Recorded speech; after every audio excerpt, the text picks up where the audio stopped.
Yo, yo, what's poppin'? It's your boy Vedo, and I'm chilling with my girl, the only Kayla. It's Vedo, baby.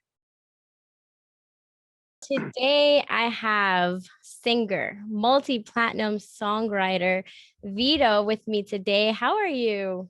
Kayla, I'm doing good. I'm blessed. Just left the gym. Feeling good. I'm feeling good. I'm in a good space right now. How you doing? I'm good. First, I want to say congratulations because your single "You Got It" is certified gold. Yeah, thank As you. an Thank you. independent artist, that is absolutely huge. So, Yeah, big yeah, congratulations to you. yeah. That's. I mean, it's almost kind of, especially, it's kind of unheard of, really, especially an R&B artist.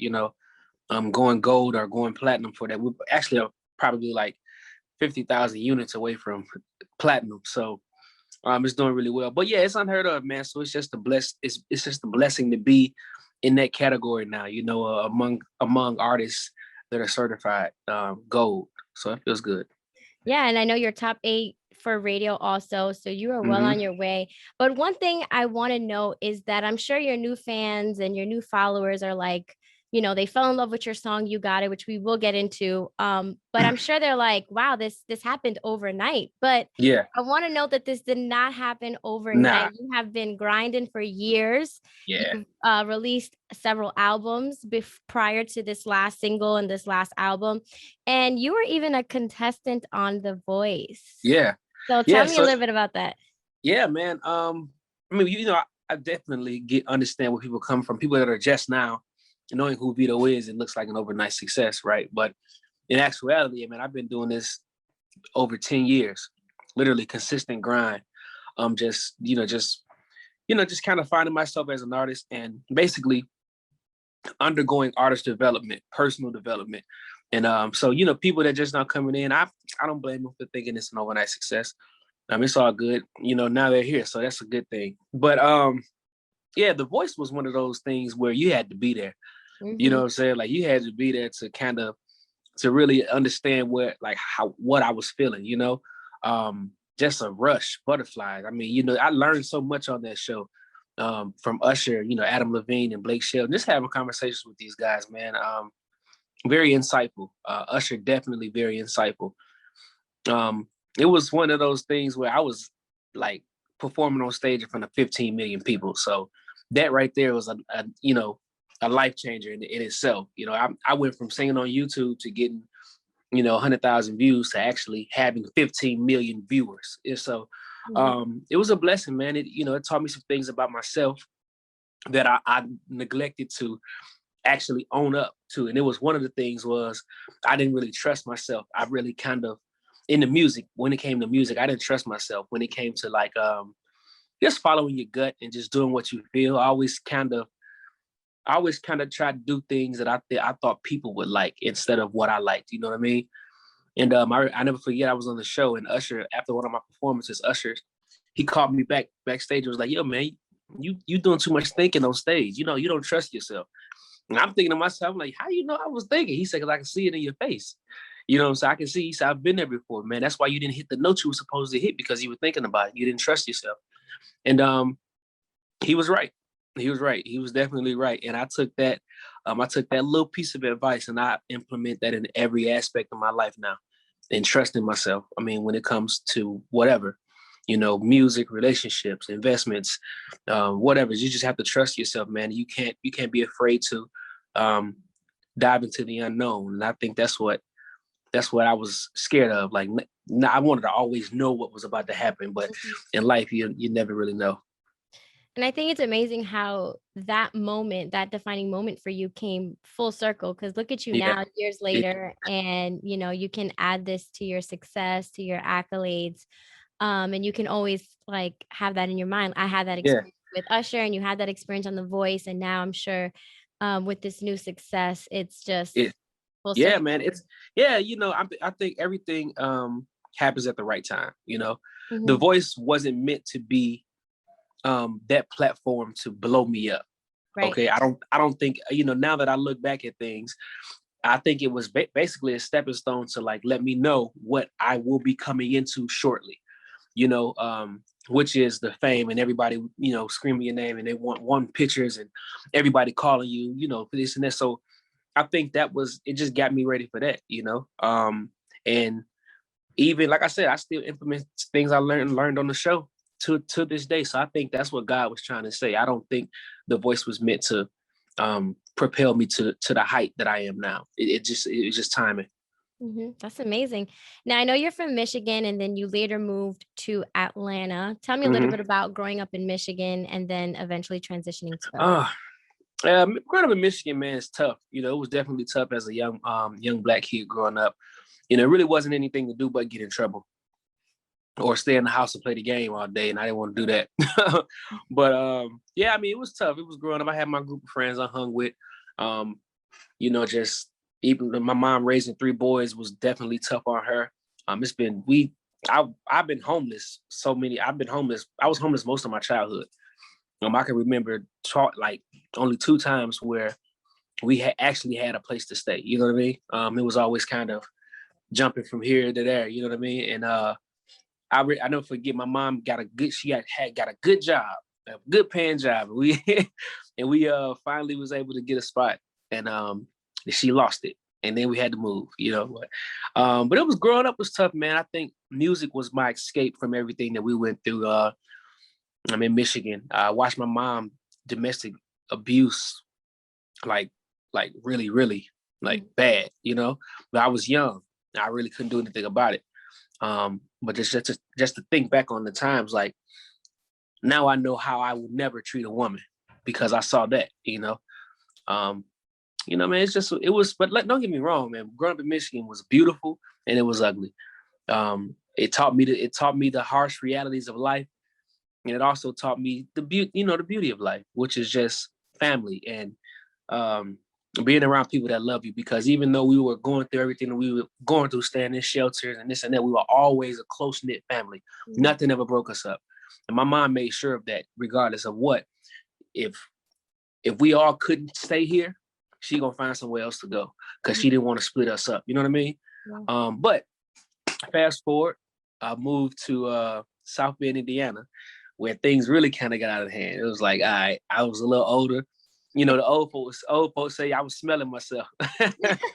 Running with the crowd I was running with, man, kept getting in trouble, getting locked up, gangs and all this good stuff, bad stuff. And my mom, she just, I was at the age, I was never a disrespectful child, but I worried her a lot. Because I would, leave the house and come in late and, be gone all day and things like that. And I never forget the last straw was when it was some like a gang fight and everybody was fighting and she heard it was like guns involved and stuff like that. She called my dad. My dad was like, "Oh, nah, I'm coming to get him." He drove down there like 2 days later.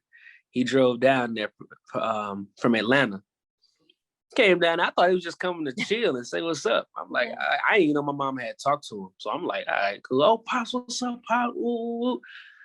Man, by the time he get ready to leave, he like, all right, Duke, get your clothes. Cause he called me Duke. Yeah, so other people call me Vedo, but he called me Duke.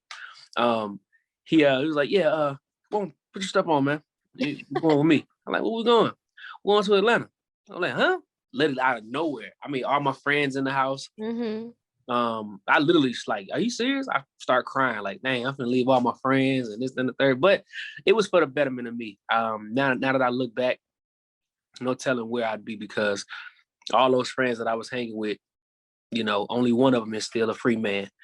Wow. So I mean, you could just imagine of where that would have landed me. Wow, and then you moved to the city of Atlanta. Yeah. How was that? Because moved to the A. It was. Did you find yourself in trouble out here too? When I first got here, I was like 14 years old. When I first got here, it was different, man. Moving from Michigan and moving to Atlanta is 2 totally different worlds. I mean, people dress different, people talk different, walk different. That's everything. How I feel moving from New York.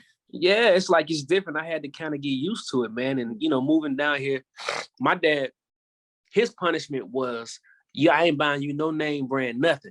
Since you want to act up and be involved in gang, you want to be grown, get your own name brand. So first moving down here, man, that was kind of a problem with me. I ain't had no name brand on. I'm in school, everybody got their free fresh. So honestly, that would start a lot of fights because people would pick with me, and then Mhm. you know I'd be the first one to swing, like, because it's like I've always been like that. And so yeah, when I first got here, I was trying to do the same thing I was doing there. But Mhm. my dad, he pumped the brakes like, nah, we ain't doing none of that here. You know, and I kind of, you know, that was like ninth grade. After that, I kind of got the hold of things. And by the way, I still was doing music. Still was doing music. And that's what was funny is I moved to Atlanta strictly for school, but music started to really pick up. Yeah. Yeah, music started to really pick up. So about 14, 15 years old, I'm you know, I'm starting to get my groove. I had a little job. I was able to buy my own clothes and things like that. And I started to really focus on the music, like really, really focus on it. You know what I mean? Mhm. And my dad, I never forget, my dad bought me a little laptop, and I used to record. Well, you know, the telemarketer microphone, Yeah. telemarketer microphones. That was my microphone. And I used to record all my songs on that.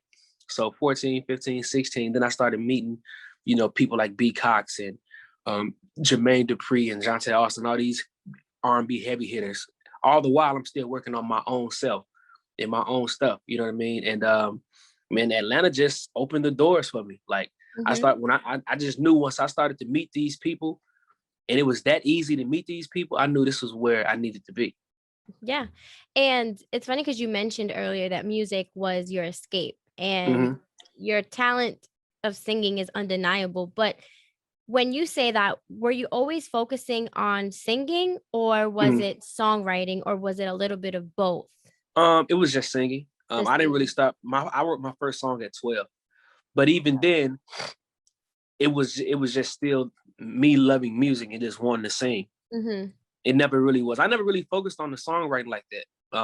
But you have such a long list, like Yeah, Chris Brown, Ella yeah. Mai, Lil Dicky, like It was one of those things where it was a hidden talent from myself when I mhm. first started. Like I knew I could write songs, but I didn't know I could write them this good, you know? Yeah. And it was kind of like, it just took time. Over time, I just kept getting better because I kept writing songs.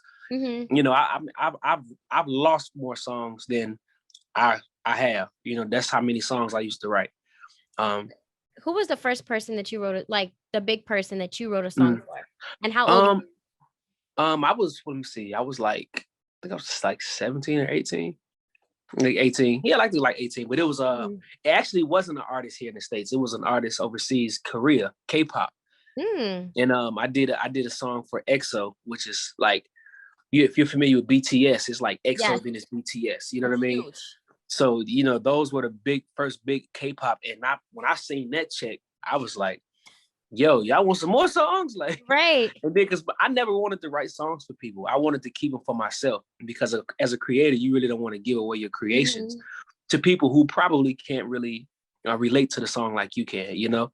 But yeah, that was my first big placement. And then after that, I kept getting placements in Korea. I'm talking about back to back. And shortly after that, my first big placement in the States would be Chris Brown. Can you tell us what song that was? It was a song called Other Niggas. I Oh, did okay. on Heartbreak on the Full Moon. I did that. Yes. Um, and it's been love ever since. The second Mhm. album I wrote on, I did Play Catch Up and Juice. I actually pulled up to his house because I was in LA at the time. So we pulled Wow. up to his house and man, we partied and recorded all night. It was Wow. fun. Yeah,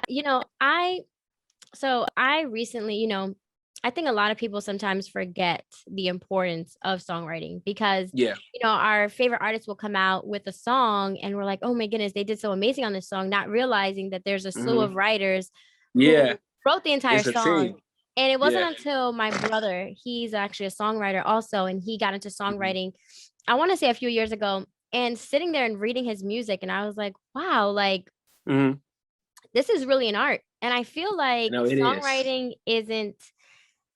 it's not appreciated as much. No, And it's I not mean, that side of it is not shown of how it's really an art and it takes a lot of work. yeah. I mean, you know, and I think part of that is because people just don't care about the quality of music anymore. And when I say people, the listener, you have the listener. It's a lot more listeners that don't care about the art than it is that do. And I think they shed so much light on the lyrics and songs that really don't mean anything, and the songs that mean something just kind of get put on a back burner. And we're called underground artists, I think that's what it is. But yeah, music is an art, man. Like it's a relief, it's therapy. Mm-hmm.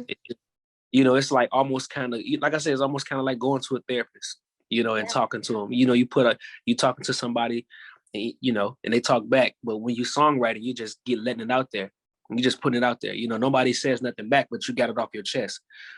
Yeah, and it's funny you mentioned that because on yesterday, I actually interviewed Lecrae, the rapper, and he was telling me that he was in a really dark place, a few years ago, and he started journaling and just writing everything down of what he was feeling, and from that, he literally created Restoration, his album, which was released in August, and so he was basically saying the same thing. It's very therapeutic to write down what you're going through and not realizing that you can put that into music.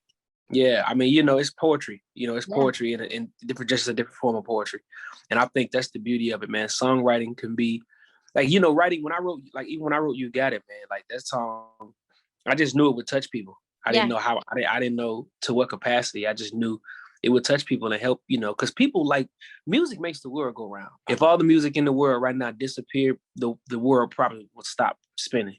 Literally, like that's how important music is. Now you wrote "You Got It," correct? Yeah.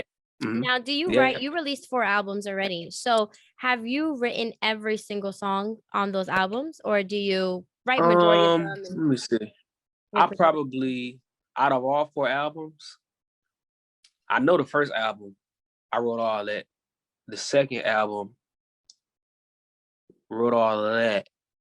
Oh, wow. So that was I wrote all of those. I think I only actually. That's only one song on that. I think it's on my Vedo album. It's called No More, and my homie wrote the hook. He wrote the hook, and that was it.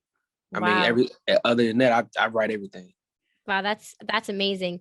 I do want to get into "You Got It" because that song went viral. Yeah, I mean that's a TikTok ate it up. Yeah. But one thing that I do want to know is that aside from it going, viral, I think that what was amazing to see was the videos that people were doing to the song. Like, it was a truly, truly inspiring song. And, there were women who were coming out about being in domestic violent relationships. And there were women who were saying, hey, this song inspired me to fix my credit. This song inspired me to save. Like, and I thought that was so beautiful because it really was women focused. 100%. Yeah, I mean, 1000%. Yeah, and I mean, that. Oh man, just the lack of for me, it was the lack of support for women at the time. Even now, like, man, people, we do all these things, man, but you could, like I said, you could even take into account, man, like look at the government. Like, when's the last time a woman has really been in a position of power? Like real position of power, like, almost kind of like a woman's opinion doesn't matter. And I feel like it was just a lack of support and love being shown to women when we come from a woman. I feel like, and even at the time, my girl was going through some stuff as well, and I felt like that was the best way that I could get through to her, because we talk about it all. We have talks all the time, but it's like, yeah, we talked about it, but then it's like, right. But when you got a song, you can listen to it every single time you start feeling that way, and it'll help you. It'll help you bounce back. And that's really what it was for me. And nobody in the industry was doing it, and none of the big artists, none of the mainstream artists, nobody was like, loving on the woman. It was all about, get drunk, get high, just have sex, just do this, to do that. When in actuality, what I'm saying, like, life is, life consists of many different elements and things, many emotions as well. And I think I just wanted to address those things because nobody talks about it. And I really feel like that's one of the reasons why You Got It was that successful, because there were no songs out like it.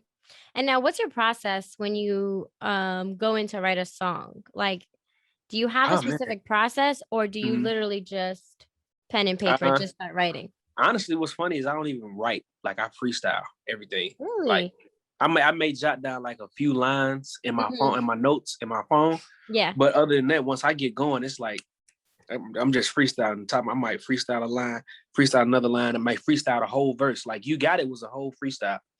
Of course I went in and I cleaned it up here and there, changed some words around, made it make sense. But as far as the actual melody and feel, all of that came instantly.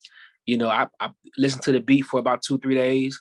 I came and put it in the Pro Tools press record, and I just put my headphones on, closed my eyes, and I can't lie.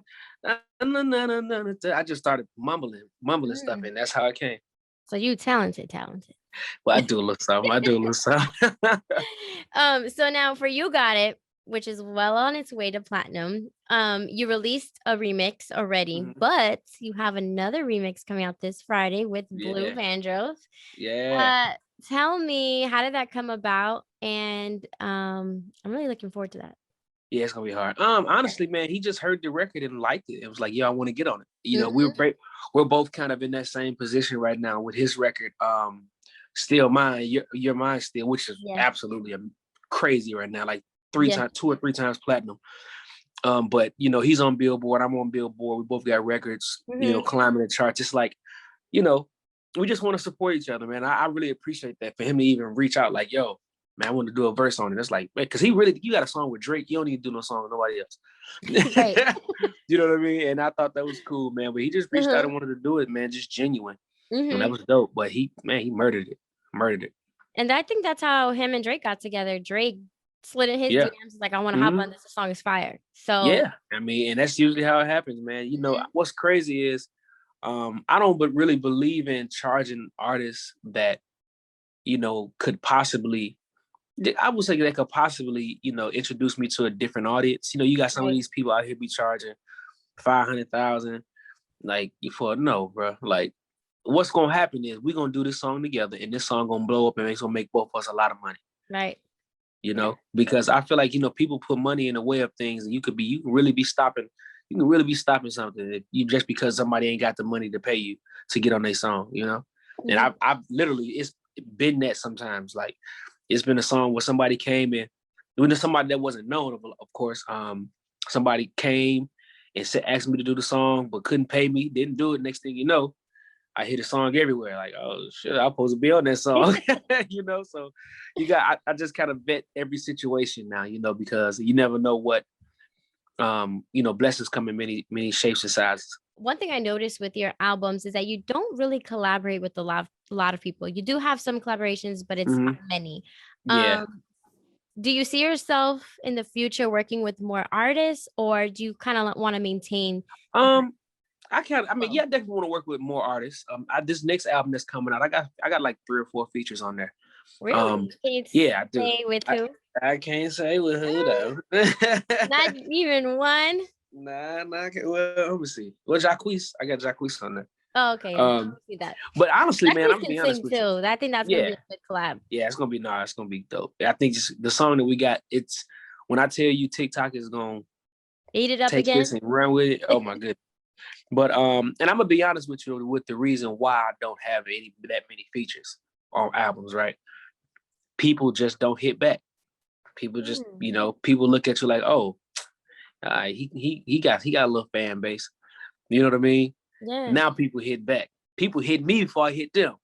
So really? that's just how the game go. I mean, so that's the real reason why I don't have any features on the other albums. You know what I'm saying? Although it didn't need it. That's the reason why. Cause trust me, the team always reach out. We reach out to people like, yo, this such a be good on this, but now, they pick up on the first ring. Right. And now, was there an artist that you and your team reached out to before that never wrote back, that kind of came full circle and they want to work with you now? Let me see. Honestly, Jacquees. Jacquees. Yeah, Jacquees. Yeah, but I've been knowing Jacquees for since I was like 16 though. Yeah, because he's in Atlanta. Yeah, I've been knowing him for like 16, but I definitely always reached out. But then again, you can't as an artist and as a person that's been in the industry a long time, you can't let stuff like that make you mad or say you gon' because you never know. Like I get it. You know what I'm saying? Why would Drake, do a song with somebody that's not known for nothing? Like, you know what I'm saying? If he ain't gonna get paid up front, why would he do it? I totally get it. I totally get it, man. It's a time and place for everything.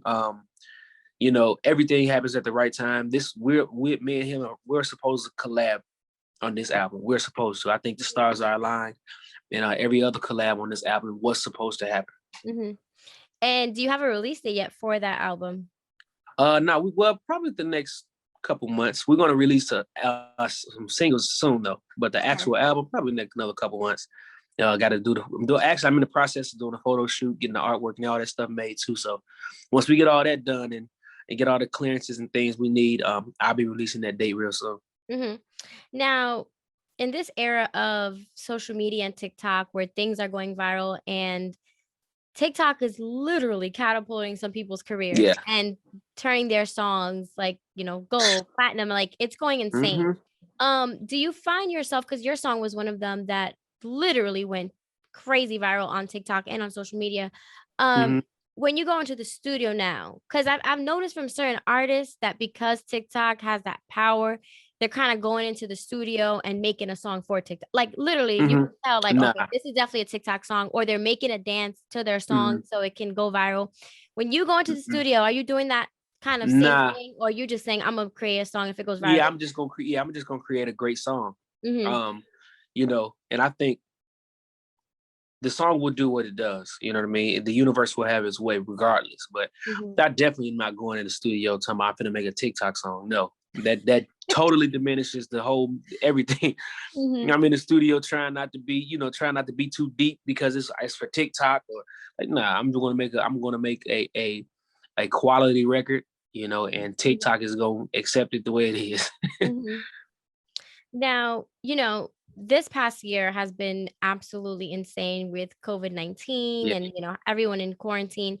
So I usually like to ask artists, during that time, was it hard for you to make music, to write music? Because I know there was a lot of artists that were kind of split in the middle. Like they felt, you know what, this was a perfect time that I'm not focused on anything else. I can sit down and create music. Whereas there was a lot of other artists that felt like I wasn't inspired this year. Like I wasn't. That's what I was going to ask you. Was that the same for thing? you? The last album For You, I was inspired, but I'm not like I would have been if I was able to be out and meet new people.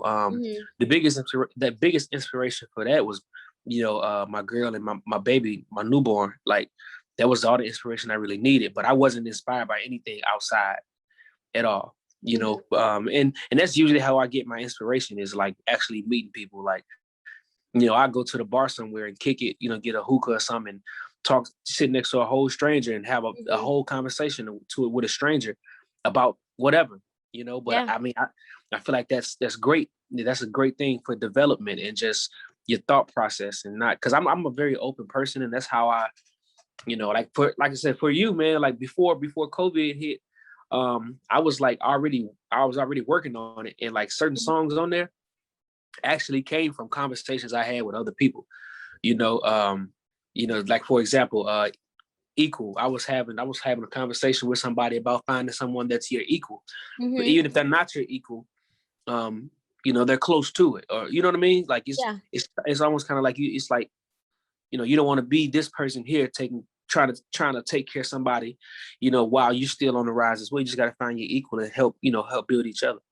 And I had a conversation with someone about that, and I thought it would be a dope concept for a song. And it's so funny. You're spoken like a true songwriter, because Sam Smith said something like that a few years back. He said, I'm taking a year off from music because I gotta live. Like I gotta live life to write music. And so he took a year off, and he said, I just gotta live. Yeah, you gotta live, because man, you get so engulfed in everything with music, man. You forget to live. You forget to spend time with your family. You forget to, whatever. I want to take a break. I want to go get shit faced somewhere. I want to go get drunk and just pass out. I want to have fun. I want to travel. I want to do this. But there's a time and place, though. You have to be in a position to do that too. A lot of people are not in the position to be taking trips and doing all this, yet you want to be this famous person. While you on this trip sipping pina coladas, there's somebody in the studio right now going crazy. He putting man hours in. That he gonna blow past you. So keep that in mind too. Hard work beats talent. You don't care how good you can sing, how good you can rap. If you don't work hard, you won't make it. I agree. A couple weeks ago, I had Bobby V here in the studios, and phenomenal R&B singer. And we had a good conversation. He said something to me that stuck out, and I wonder if you feel the same way. He told me, I started the conversation and I said, I think that R&B is coming back in such a major way. We're seeing a lot of Hmm. R&B artists. We're hearing a lot of great R&B music, and it's beautiful to hear and to experience because there was like almost a drought for a few years when it Hmm. came to R&B music. And he says that he doesn't feel R&B is coming back in a major way. In terms of, he says he feels like R&B is actually fizzling out because rappers are singing now. No, I disagree. I mean, I definitely think R&B is coming back. I mean, Right. you got me, you got her, you got I mean, the women are Jib, coming yeah, back too. give, yeah, Curfew. you got SZA. You feel Yeah. them? Summer Summer Walker. Walker. You still got Chris Brown. Like, what's some of the Echo. other guys? Yeah, yeah. You know what I'm saying? You got Ari how you say Lennox. Giveon, Queen Giveon. Naja. Oh Yeah, yeah. like come on, yeah, like these Daniel kids. Caesar. Dan, you see exactly. Come on, R&B is Division. definitely stop it. You know what I mean?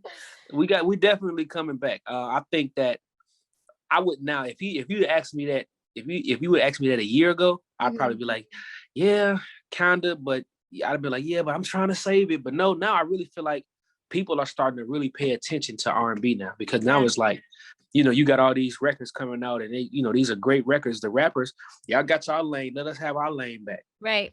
Yeah, You and know? and that's what I was trying to explain too, was like I do agree rappers are singing now, but it's still like if I listen to a Yeah, no, song and a yeah. rapper sing on it, I will never say like that's a good R&B song. Like, nah, it's No, just a it's rapper just what it singing on is. the song. It's a rapper singing. That's it. But Yeah. you can there's a clear distinction between an R&B song, an R&B artist, and then a Yeah. rapper just kind of, on the Right. hook singing or something like that. Push facts. Yeah, I don't agree with that at all.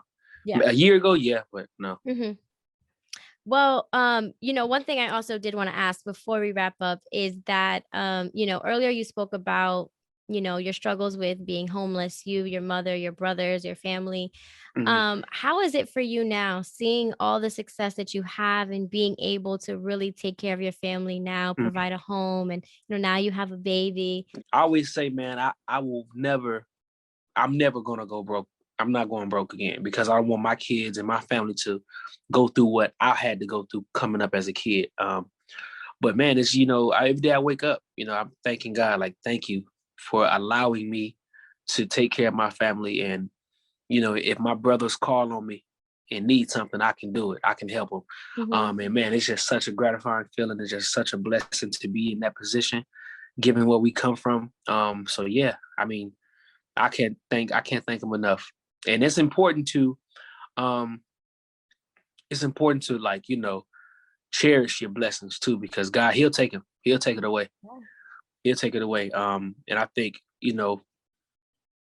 to whom much is given, much is required. So I mean, I feel like everything that He's given me, I gotta give. I gotta give double back to people. I gotta pour into people, which is what I'm doing with my music. What I'm doing with some of the charities that I work with and things like that. So yeah, I feel great. Awesome. Well, congratulations. You have Thank you. accomplished so much. So the way I wrap up my interviews is a really quick segment called Five Questions Nobody Mhm. Ever Asks. And they're Okay. rapid fire, they're rapid fire questions. So you have to answer them and, quickly. All Okay. right. You All right, ready? let's do it. Yeah. All right. So the first question is, if you could pick one food to eat for the rest of your life, what would that be? Spaghetti. Turkey Spaghetti? spaghetti. Turkey spaghetti. Yeah. Okay. Yeah, for sure. Question number two, who is the most famous contact in your phone? I usually ask everyone that. Ooh. Ooh. Justin Bieber. You got Justin Bieber's number? Yeah. Wow. Yeah, Justin Bieber, yeah. Awesome. Now that would be a good collab. You and Justin Bieber. Yeah. I'm working on it. I'm Speak it, trying. I'm we'll trying. speak into existence. All right. We can look back Speaking on into this and say existence. we said Yeah, it. yeah, yeah. Okay. Third question, Jordan or LeBron? Jordan. I like LeBron, but Jordan. Come on, bro. I only like LeBron's shoes. I like Jordans. It's true. I'm just But what saying. about the athlete? But I'm not a Jordan or basketball. LeBron? I'm not a basketball. I'm not a basketball fan at all. So that Okay. I can kind of plead the fifth to that. Like, so Okay. I don't really know the stats or anything. So I can't even say who's a better athlete. Okay. But we'll go with Jordan's sneakers. Yeah, yeah, Okay. for Uh, shoes. question number 4. What's your ideal date? You and your girl going out. What would be the perfect date for you? Everything going as planned. Definitely, everything going as planned. Whatever before. I would say date day, right? We start early. We go get massages, mani pedis. We do a little lunch. You know, do a little activity midday. We Mm-hmm. come home. Get dressed for dinner. Pop out after dinner. Probably go hit a lounge or something. A few drinks, some hookah, whatever. And in the night, bottle of wine or something. Awesome. And last question, where's one place you'd love to visit that you have never been before? Mm, Fiji. Probably like Fiji. Fiji. I've always said that too. Fiji looks so dope. Yeah. Yeah, Fiji probably, yeah. All right, awesome. Well, thank you so much for virtually stopping by to the studios. Thank I you. look forward to your song, the remix with Yeah. Oh yeah, Blue it's gonna this be crazy. Friday, and your album. Hopefully, when your album comes out later this year, we can get you in studios for a face-to-face Yeah. interview. Yeah, listen, let's do it. I can't wait. Thank you All so right. much, Kayla.